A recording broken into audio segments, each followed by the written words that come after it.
Good afternoon. My name is Lisa Parles. Thank you for giving me the opportunity to share my family story, but also to address the critical unmet needs of individuals with severe autism, challenging behaviors, and dual diagnosis. I'm a partner in Parles Reckham, a law firm in New Jersey that represents individuals with disabilities and their families. I'm also a founding board member of the National Council on Severe Autism, and I've participated in many, many focus groups in New Jersey's task force for individuals with dual diagnosis. But most importantly, I'm the mother of Andrew, a 28-year-old nonverbal man with severe autism, bipolar disorder, irritable bowel syndrome, vertigo, and self-injury that has resulted in traumatic cataracts and detached retinas that have required 3 surgeries. For assistance with that, we too went out of state. There are many, many Andrews out there, and their stories are not being told, and they're rarely addressed by policymakers. So thank you to the committee for taking the time for letting us be heard. Countless families struggle for access to effective medical care, appropriate inpatient programs, and also quality residential and day programs. They suffer in unimaginable solitude as their loved ones engage in dangerous and sometimes life-threatening behaviors such as self-injury, pica, that's eating inedible objects, aggression, or elopement.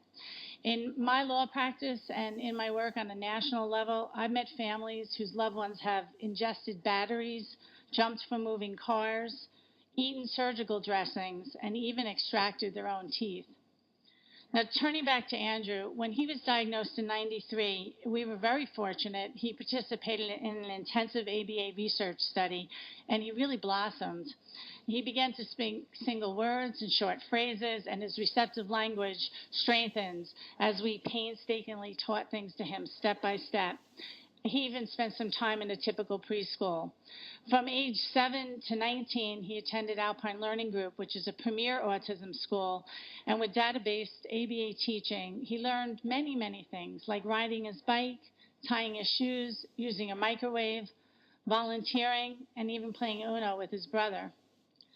However, at age 19, he suffered a regression that so many individuals with autism do, particularly in their teenage and their young adult years. I can only describe his regression as an assault on his brain, both biologically and neurologically. He lost his language. He didn't sleep, sometimes for 3 or 4 days. He didn't eat, sometimes for 4 or 5 days. He lost 100 pounds in 3 months. And tragically, he began for the very first time to engage in self-injury, essentially hitting the sides of his head and his ears. On nights that he didn't sleep, my younger son either stayed in a hotel with his grandparents or at neighbors' homes or other friends' homes, who will forever be grateful. Our search for appropriate services has spanned 4 states. Our family has moved 8 times. We have moved both into and out of New Jersey and throughout New Jersey.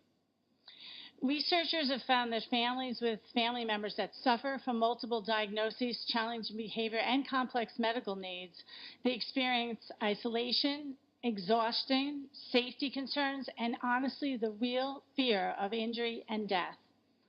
While New Jersey does have some pockets of excellence, particularly in our educational programs, our adult service system has enormous gaps, particularly in emergency room care, inpatient hospital programs, and also residential settings. I'm very excited about the governor's proposed initiatives, which include a commitment to examine solutions for this population, but I urge the administration and also the members of this committee to make sure that we're funding projects that are based on proven methods, particularly data-based ABA programs.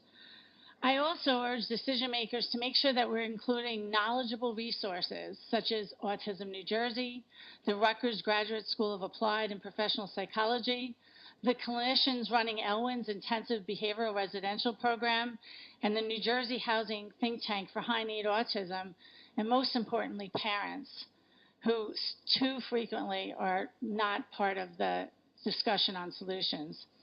With respect to effective programs using best practices, I welcome the opportunity to share more knowledge that I've acquired in my national work, either through the National Council on Severe Autism or Together for Choice and the Coalition for Community Choice.